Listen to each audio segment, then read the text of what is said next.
Hi, everyone. My name is Kim, and I'm the founder and creator of Expat Mama. Through these interviews, they're both in the audio podcast and the new YouTube channel. We educate people about what it's like to be an expat, who is someone who's left their native country to live in another, and we tell their stories. Today, my guest is Sarah Kowalski, who's originally from California. I don't know what part of California you're from. Could you tell me? Well, originally LA. Originally LA, but I spent most of my life in Northern California. Perfect. So she currently lives in San Miguel de Allende, Mexico, and I'm so excited to interview her. Welcome, Sarah. How are you doing today? Hi, I'm good. How are you? Thanks for having me. Doing great. No, I'm so glad to have you today. It's been a while in coming, and so I'm so glad we could finally make it work. Yeah. So let's start at the beginning. So if you could talk a little bit about where you grew up and what your upbringing was like. Sure. I grew up in LA, pretty close to the beach. And then I went to UC Berkeley for undergraduate and basically was like, oh my God, I found heaven, and thought I would never, ever, ever leave the Bay Area. And I did stay there. I went to Berkeley, then I went to Santa Clara Law School in the South Bay. Then I lived in San Francisco for 12 years. And then I bought a home in Oakland and lived there for 10 years. So other than living abroad in England and Australia, a couple, here, like a year in both places, I have always lived in California. So, yeah. So interesting. We were living for 9 months in the Bay Area ourselves this last year during nice. COVID. Yeah, I'm not from there, but know the area, definitely. Nice. And it's changed a lot. You know that. Yeah. Yes, unfortunately. Unfortunately, used to be a great area. It really did. Yeah. So, okay, continuing on with your story. Sure. So you want me to go into why I moved to Mexico, or? Sure. Just go to your story. So you're in the Bay Area. You went to law school, and you were in other countries for a short time. Yeah. And then what happened? Yeah. How did your life take So a turn? I decided that I wanted to have a baby, and I was nearing sort of the end of my fertility. And someone said to me, like, if you want to have a kid, you better try and figure it out, because it doesn't look like the partner is going to show up. And so I spent a really long time really debating, like, is that what I wanted? And I had always thought I wanted to have a baby in partnership. And I had also sort of really lost even touch with wanting to be a mom. I feel like in the process of dating and trying to find a partner. And so it took me about a year to decide that I did, in fact, want to have a kid if it meant doing it alone. And then I very quickly actually found out that I was actually infertile. So I thought I was doing this to kind of get ahead of the game, but I wasn't ahead of the game. So that ended in deciding to use both an egg and a sperm donor, and doing that at a fertility clinic in Cancun. Got it. So I'm very into Cuban salsa. I've traveled a lot to Cuba and a little bit obsessed for a long time, not even a little bit, very obsessed with Cuban salsa dancing for a big part of my life. And I had gone on a salsa dancing trip to a place in Tulum. The woman's from San Francisco. She knew my same salsa teacher, and they put together a trip. And I became really good friends with the woman who owned the hotel. And so when I was trying to figure out, basically using an egg donor is extraordinarily expensive, but going abroad is like a lot cheaper. At the time that I was doing it, frozen eggs were not widely being used. They had just declared it non-experimental, like as I was trying. So I didn't want to use a frozen egg, which is one of the ways to make it cheaper in the United States. And so when I started exploring like what countries I would want to go to and what areas, it just kind of all fell into place. I felt like my friend was like, you can come stay at my hotel in Tulum while you're doing the process. And, I found a donor that I liked. I just felt comfortable. I'd always been drawn to the Yucatan. And so I ended up doing that. And we actually did a trip. We went to Cuba for a week and to Mexico City for a week. And then I went to Tulum and I did the whole process, and I got pregnant on my first try. And while I was, Yeah.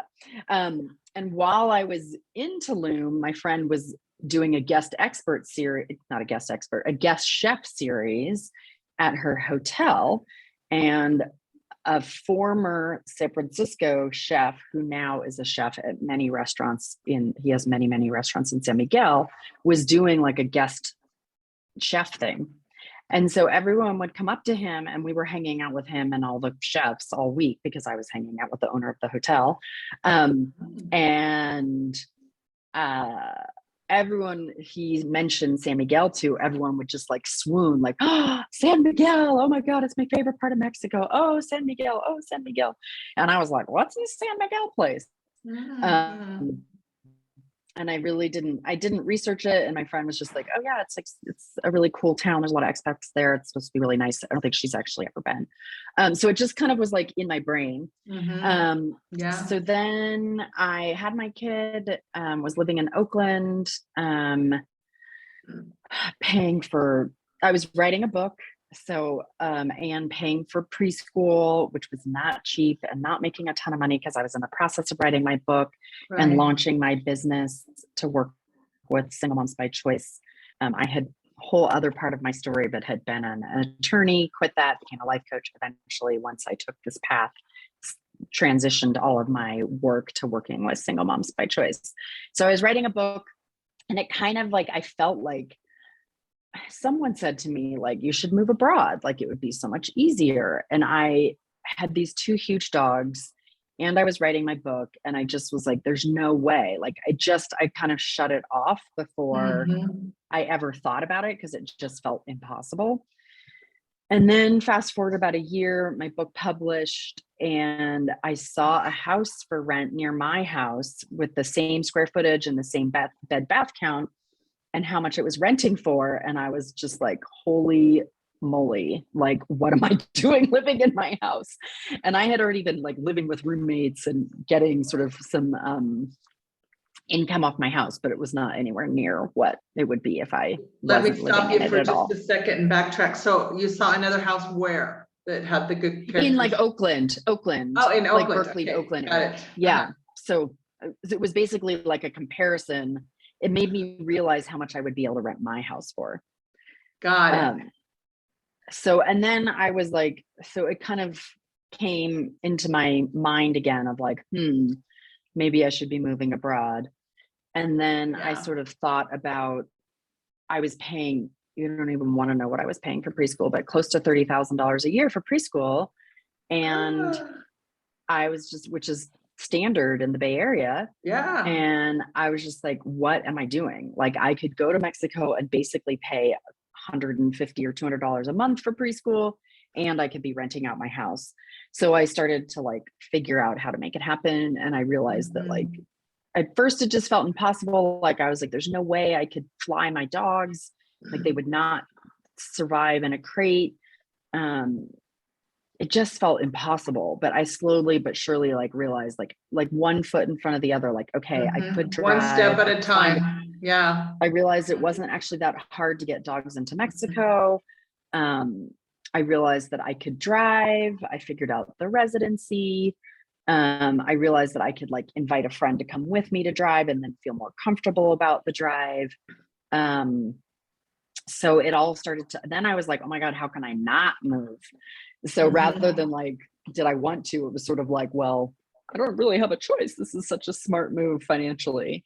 So we came, and then that voice in my head of San Miguel was there. And so I finally started researching San Miguel, having had this experience in Tulum of people swooning around San Miguel, and really liked the idea that it's, you know, I think when I first envisioned moving to Mexico, one of the things you envision is like being in a beach town. Like, why would you move to Mexico and not be at the beach?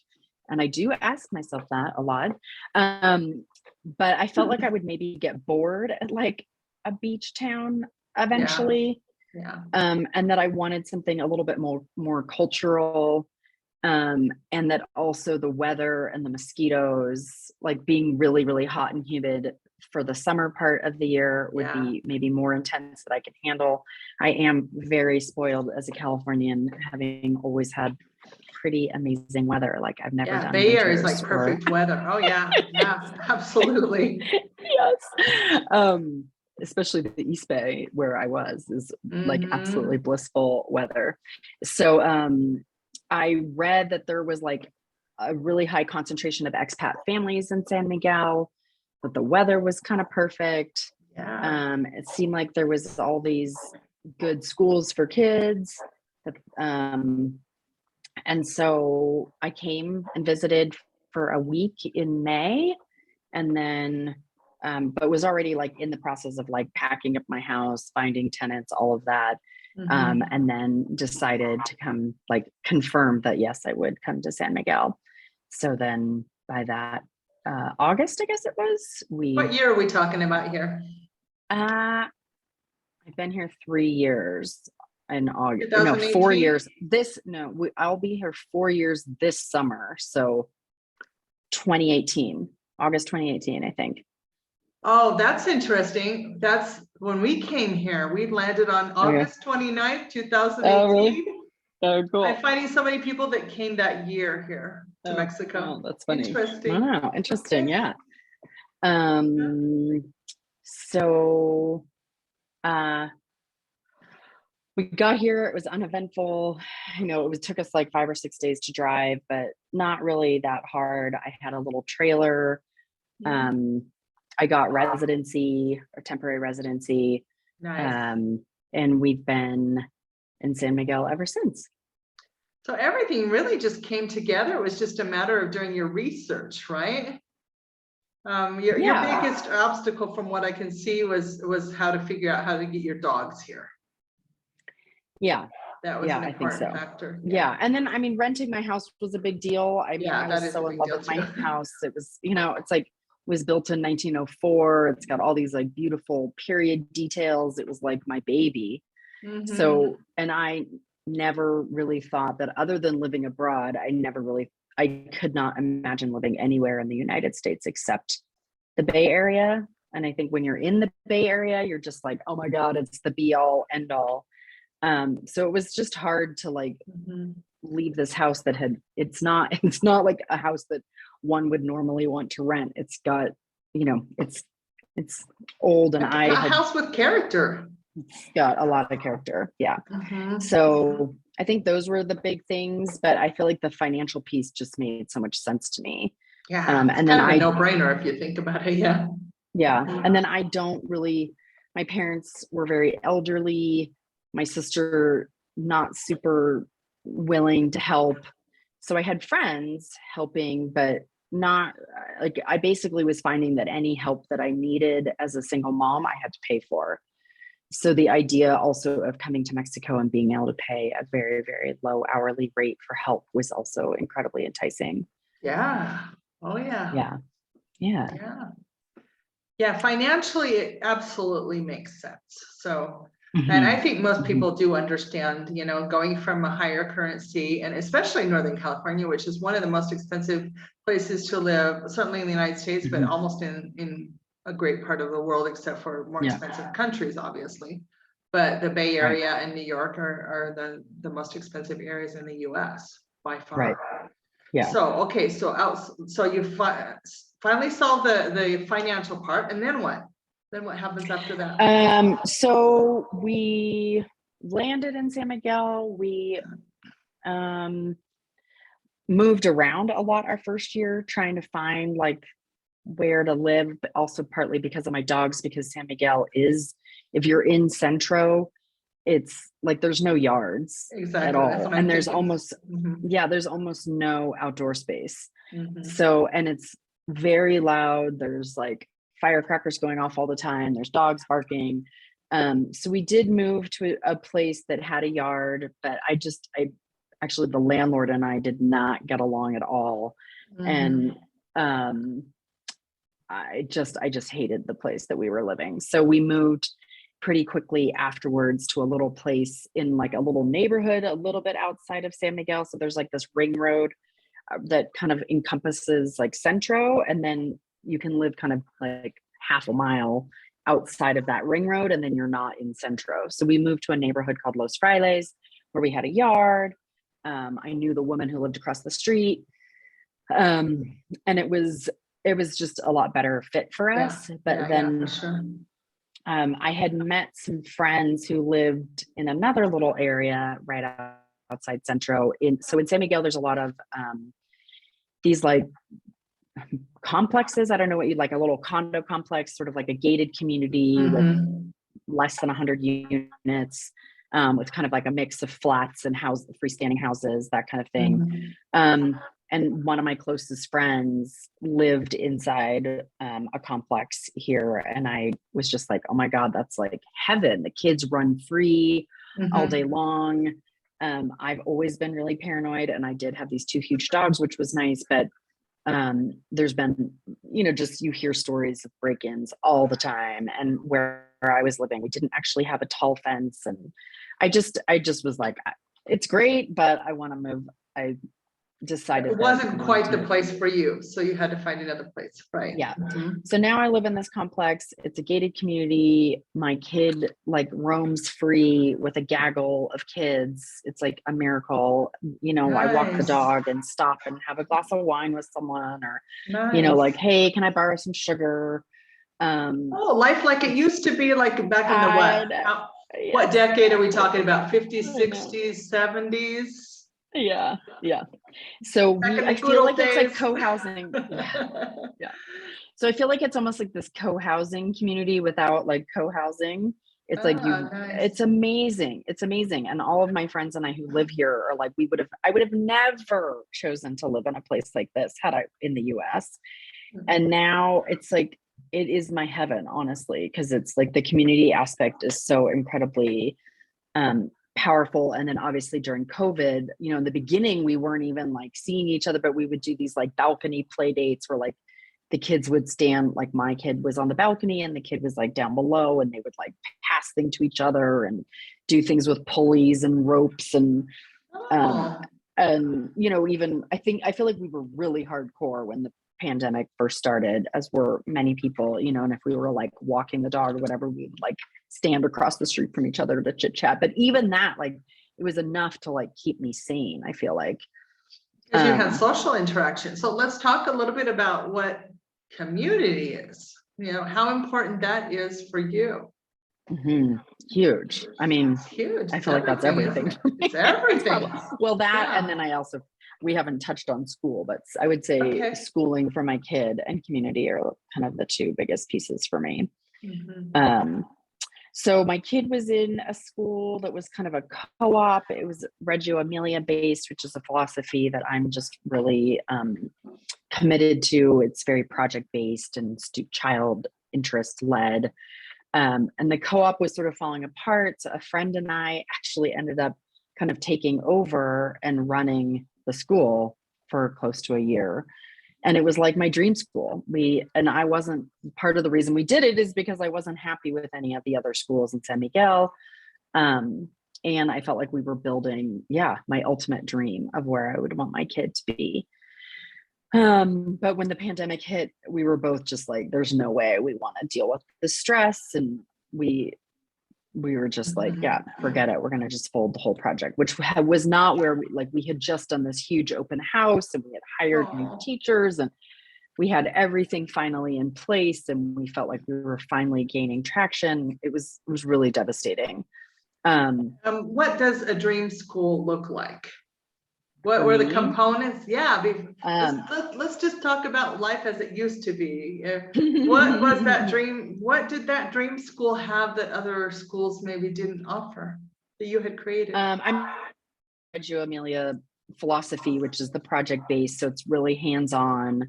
They build the curriculum around what the kids are interested in. Nice. So, and then also noticing that like all kids learn in different ways. And so one kid, if you're studying dinosaurs, one kid might want to draw them, another kid might want to learn all the names of them, and another kid might want to like act them out. And so you're building the curriculum and you like all of those touch points so that each kid is kind of learning through the way that like excites them. And there's like basically every month we were like, okay, what are the kids interested in? And like one month it was Japan, and Another Wow. time it was like bees, and it was bilingual. We also had a very, very, very strong emphasis on social emotional development, and we had a great process for helping the kids work through conflict, and a lot of training for the teachers on how to do that. Lots of outside time, not really like pressuring. Like if a kid really hated something, they could go find something else to do. Like they didn't have to, if they really weren't interested in something, it wasn't like stay in this room and you're not allowed to leave and you must sit still in that desk. It was like, okay, go find another project. And as long as, Wow, there would be that's criteria like of what, amazing. like you can choose this, this, and this, but if a kid's really not interested in something, they're not going to shove it down their throat. Mhm. So yeah, and it was on this big, huge property. It was a house that we converted, but it was probably on an acre and a half or maybe more. So yeah, it was really awesome. There's That donkeys and sounds chickens and amazing. horses. Yeah, it was Oh, and with awesome. animals on the property too? Nice. Yeah. Yeah, so when we closed that, and then we tried to do some online stuff, and we were just like, I mean, my child was just not going to learn online, No, and no. it was, and then my mom was dying of cancer, Mhm. and so we basically folded the school, and then my son and I went to the US for like about 4 or 5 months to deal with my mom dying and helping my dad and Yeah. blah, blah, blah. And then when we came back, I wasn't sure that we wanted, to me, that even though there was a lot of things about the pandemic and our life here that like being able to have like even just like waving hello to people, Mhm. I was really, really, really feeling, and I still do feel like not enough outdoor activities. Like we have pools, which is amazing, and the weather is great to like go swimming, but during the pandemic, they closed all the pools. Yep. And you can't just like go out. I'm a bit paranoid. So some people would maybe go out into the, like, there's no hiking trails. There's no like national park where like, oh, you can go on a hiking trail here. So you're literally just kind of like wandering off into the countryside, and not really knowing whose property you're walking through, whether it's safe, whether it's not safe. So I just find that other than like going swimming or going to, there's just not enough. It's all cobblestone streets. You can't really go bike So riding. you've kind of hit a wall as far as that goes in the current area you're in. Yeah. And so I was kind of feeling like if COVID was going to continue to be as intense as it was, and that it was going to be just me and my kid, I needed to be able to get outside more. And so we went to the Sayulita, San Pancho, kind of Puerto Vallarta area for 2 months, because I'm a beach kid. I grew up on the beach in LA. Yeah. And I was just like, you know what, even if I have to stick him in front of a TV all day while I work, and we sign off at 3:00 and go to the beach for a few hours, we will both stay sane. Whereas I just wasn't seeing it in San Miguel, how to make that really happen. Yeah. And that's, you just touched upon a point, your mental health. I mean, we were, back in the US during the pandemic, California was in complete lockdown. A lot of stuff just shut down. I mean, without a car at the beginning, and I mean, it's no man's land. We were in complete lockdown too, as same day we as were San there at the Francisco. same time. Yeah. Well, no, but I mean, San Miguel was in San complete Miguel. lockdown. Okay, I see what you're saying. Same intensity, same day of lockdown. Like it was intense, really intense. Yeah. So you recognized as a mom that your mental health was going to take a serious hit if you guys didn't start getting outside more. That's something that people really need to just, I mean, it's happened to us. It's happened to us that getting outdoors is just so important. So you maybe need to find an area where you could do that. So then what happened? Yeah. So we went we spent a month in San Pancho, and then we were really trying to find a place to live, but I never really completely explained to my kid that it was like an exploration trip in my mind to like go see whether it worked, whether we could find I no longer was like tied to San Miguel because of the school, and then I was like, I don't really like any of the schools. None of this it just was that was what was kind of tying me to San Miguel prior to that, or a big piece of what was tying me.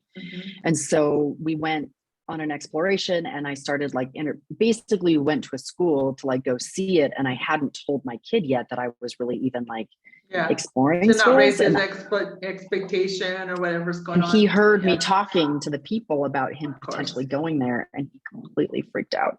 Of course. And so I tried to make it work. He was so mad. He hated being there. He did not want to move. He wanted to come back to San Miguel where he had friends, because they had just started playing outside more in our complex that we live in. So like the kids were just starting to be outside. We had kind of potted up with another family, and so at least he had that one kid to play with, but people were starting to be like, okay, if we're outside with masks, they can play. So he was just like, I do not want to start over. I do not want to make new friends. I do not want to. So he kind of freaked out, and then we still couldn't really find a school that felt like a match, because he had lost that year of school. And at this point, between my mom dying, I don't think I had realized how traumatic that was. We were there for all of it. You know, I was administering the morphine and the drugs and the whole thing happened at home in front of him. So I think between that and then just lots of moving around, and he just was not happy. So we ended up coming back to San Miguel after 2 months, and it was still really lovely to have been at the beach, every day for 2 months and escape. San Miguel's winters are actually kind of cold, like too cold for me.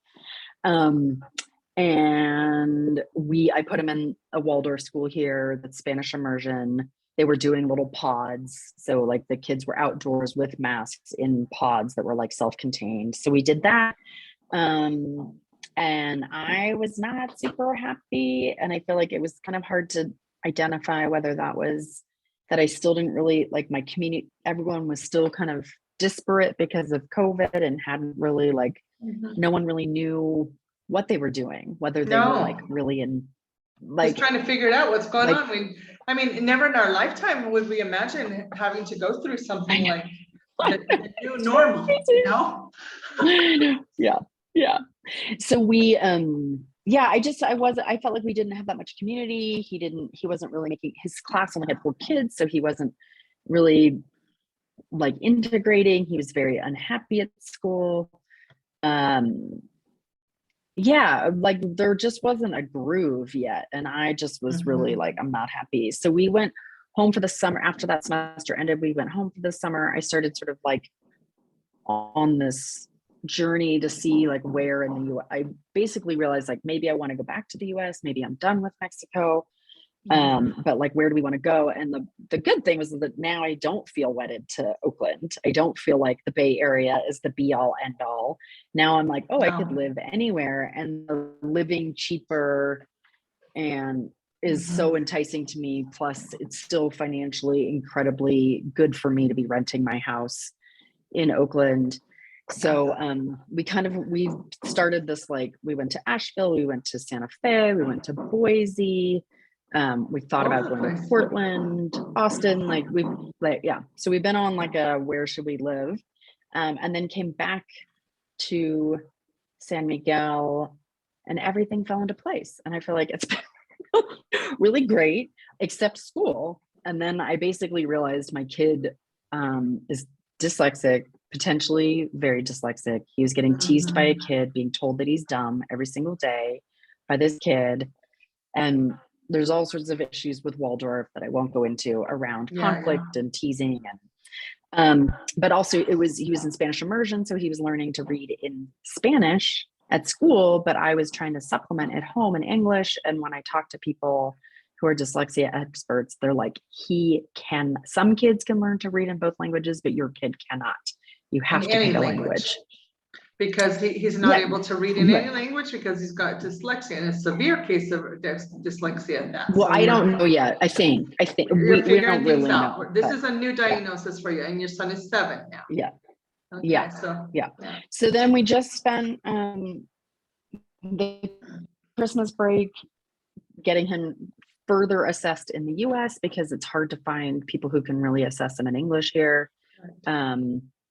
and discovered that there's actually schools that are specifically for kids that are dyslexic. So we kind of went on a tour of trying to figure out those over the winter break, but those are not falling into place now either.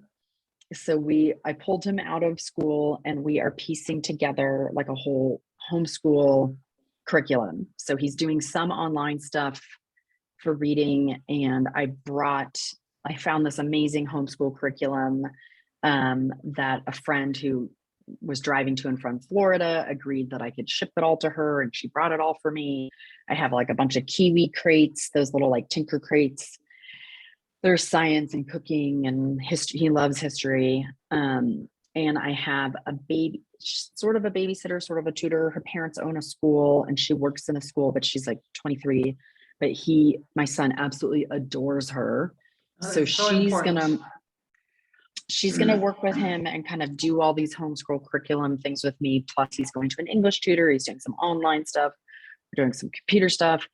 And we're just trying to figure it out whether I have like nailed the jackpot because I can afford to do private tutoring and like cater to him, or whether we need to like hightail it back to the US to be in a dyslexia specific school. And I feel like we just don't know. And so really, I feel like so many of my choices around Mexico have been around education. And I feel like we're back there again, where I just don't know. And then for me, still the outdoor stuff. I'm like, still like, I just want to go hiking. I just want to meet a friend. And like, we were just in Asheville and we were just like meeting. It was freezing, but we were like meeting people and going on hikes. And you realize how much you everyone really in their miss backyard that. has these amazing swings. Yeah. And in here, the kids go swimming all the time. They go biking in our little complex, but it's hard with like the cobblestone streets and stuff. And it's just, so I don't know. I'm very torn because we do have this amazing community and this kind of like,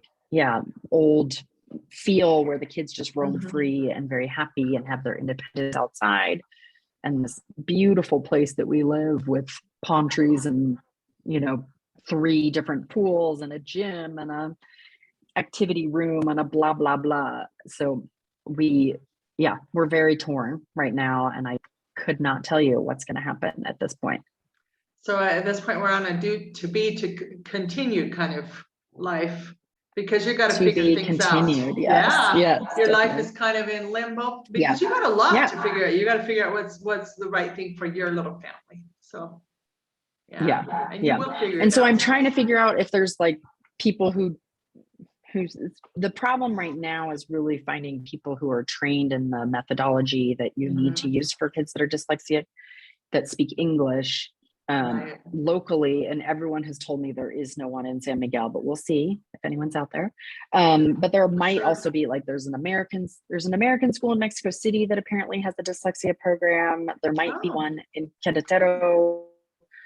I have a contact in Guadalajara that I'm going to ask. So that also may be another thing, like moving to another town where there's a school that's actually in Mexico that's set up for dyslexic kids. So we don't know, and I talked to one expert in the US and he's like, oh my God, if you can afford private tutoring, do it. And homeschool your kid, do it. And then you talk to all these other people and they're like, oh my God, you can't just like, that's not sustainable. And he needs to learn this and that and whatever. So I'm completely confused at the moment. That's okay. And that's okay. And out of confusion, out of chaos, and out of crisis comes the solution with time, because you're going to look into everything possible, what's best for your child. And you're such a good mom. I can totally see that, and here's the good thing. It's a good thing if you've got a pretty portable life, the way you've set it up, because I do. Luckily, and this is another point I want to bring up, because you go on Facebook and you see a lot of people just asking random, where should I live in Mexico? I mean, and in another interview I did recently, I think it was the interview right before this one, of these people that live in, it's a retired couple. Anyway, they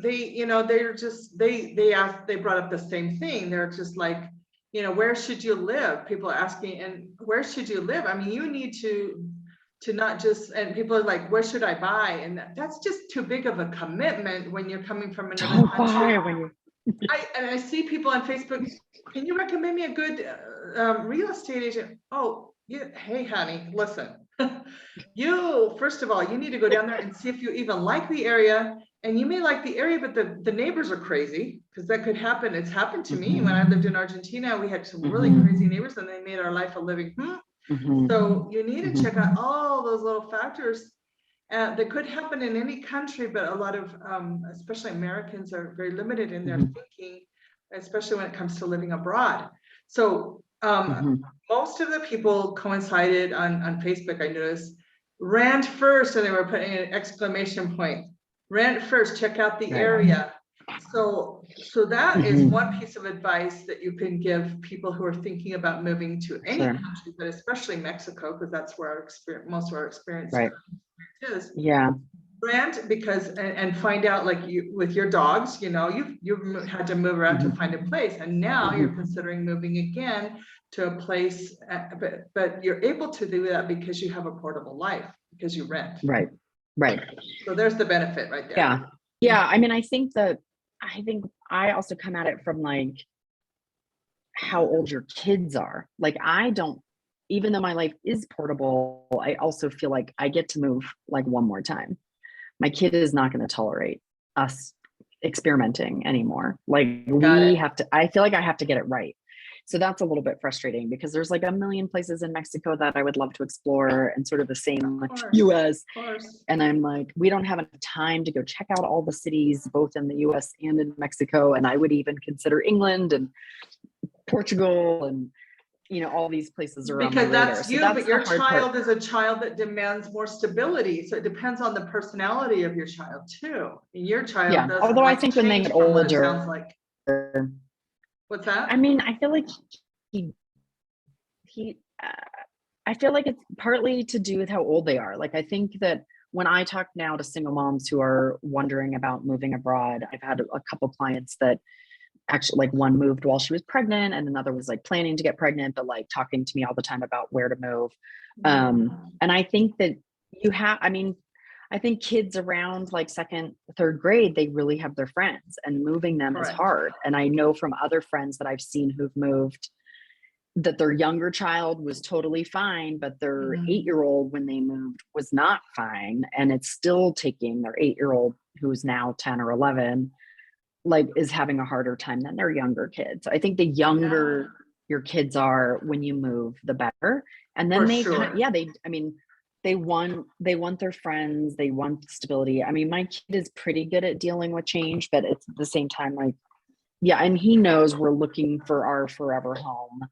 And so you're kind of mentalizing, getting him prepared for that. And when we're in Asheville, he's like, okay, I could live here, because we have a bunch of friends now that we have and connections. And then when we're here, he's like, I want to live here. So but I just don't think, you know, people are like, why don't you try this city and this city and this city? And I'm like, I want to. And if it was just me, I would be spending 3 months or 2 months in every place and then picking something. Like, if I was retired, that's certainly what I would do. My child does not like that changing lifestyle either. So So it's hard.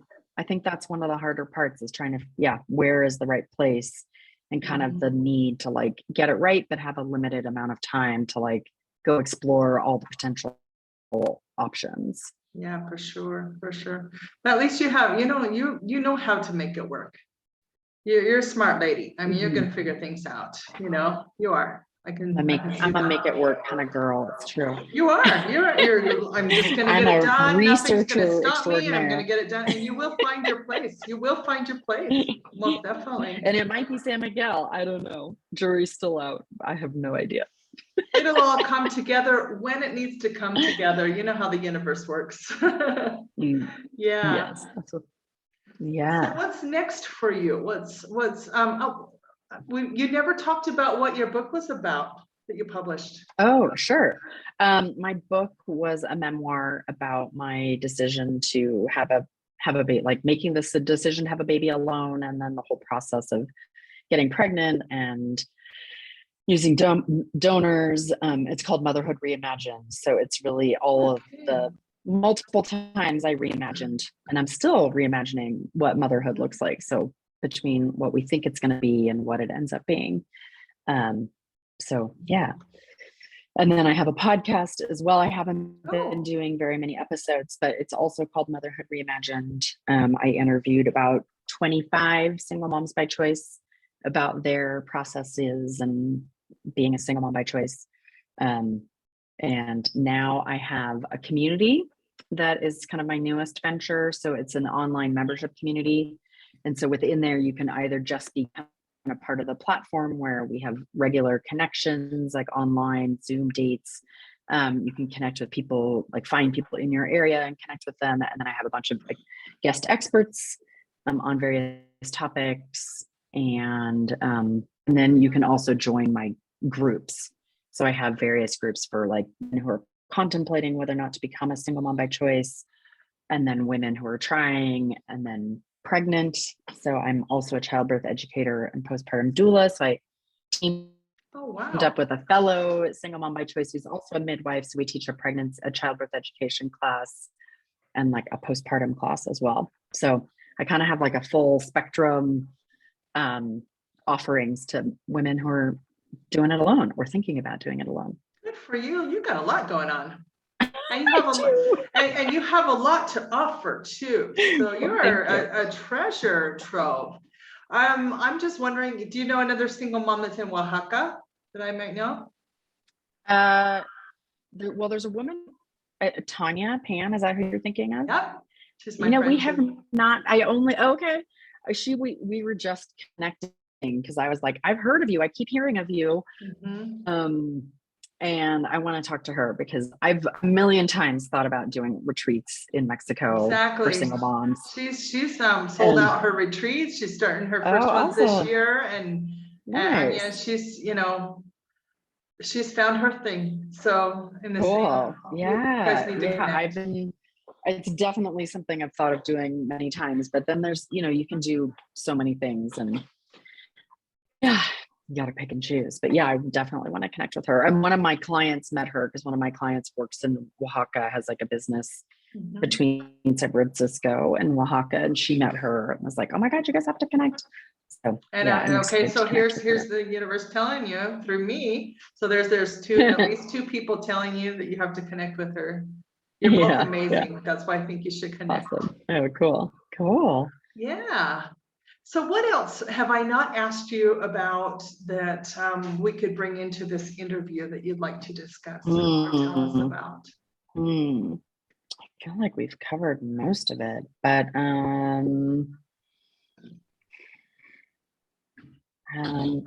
hear my kid trying to break in. Let me just ask you one last question tonight. Sure. So I think we've pretty much covered everything. So what are your hobbies and interests? Well, as I mentioned,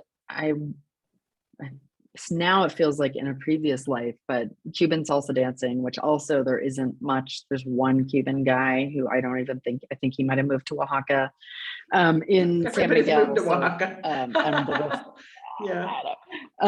So I don't know if he has. I just saw him teaching a class online in Oaxaca recently, and I was like, oh no, please don't tell me the one Cuban dancer has left. But so Cuban dancing, cooking. I love cooking food, and right now I feel like I'm so immersed in my child and trying to figure him out and my business. Yeah, that's what your focus needs to be on right now. Exactly. Get that figured out, and then you can. Because that's the way we are as moms, we're going to do what's best for our kids, figure out our kids, and then because we're going to go back to what we really enjoy, but that's got to be figured out first, focus on the kids. Yeah. So would you like to be contacted? And if so, how can people do that? Sure. Yeah, I'm more than happy to talk to people. You can find me on my website, motherhoodreimagine.com. There's actually a place there you can book like a free 30-minute session with me. Nice. I do end up talking to women who are, while they're even, as I mentioned, like a client who got pregnant and then decided to move. We were kind of doing coaching on just her being a single mom by choice, but then she was like, I think I need to get out of San Francisco, and coached her through her move to Mexico and giving birth in Mexico. Nice. And other clients. I think it's something that comes up a lot for single moms. I mean, single moms in general, but I think also single moms by choice, and often when they're kind of contemplating. So happy to talk to people who are trying to decide whether that's a piece that they need to put in place or be open to. in order to even start the single mom by choice journey. So I definitely am open to chatting with anyone. That sounds perfect. So we will put that in the description box so people can contact you. Hold that thought for just a second. For those of you who are watching our podcast interview today, thank you for watching. We're creating a very nice community here, so we would love to hear your thoughts, feedback, comments. Give us a like and subscribe to our channel, because we feature a lot of interesting perspectives in these podcast interviews in both English and Spanish. So Sarah, thank you so much for being my guest today. Know that you're very welcome to come visit us in our house in Chapala. We have a big house, so we've got a space here if you want to come with your son and just kind of check out our area if you need to get away for just a little bit. That Thank you. is an open standing invitation. Awesome. Thank you. Yeah. And if you end up in San Miguel, let me know. Oh, thank you. Yes, it's a place we need to visit. I had wanted to visit just a few months back and we could never make it work. So, so maybe now that I know you and some other people there, that would be great. Yeah. Great. Awesome. Thank you so much for coming on, and we're going to be very much in touch and connect with the other person that we talked about. Of course, you already know how to contact her, or anyone, and anything I can help you with, just be able to count on me. Just thanks for coming on today. So much. Yeah, thanks for having me. I really appreciate it. Thank you, and have a great day. Bye-bye. Thank you. Bye.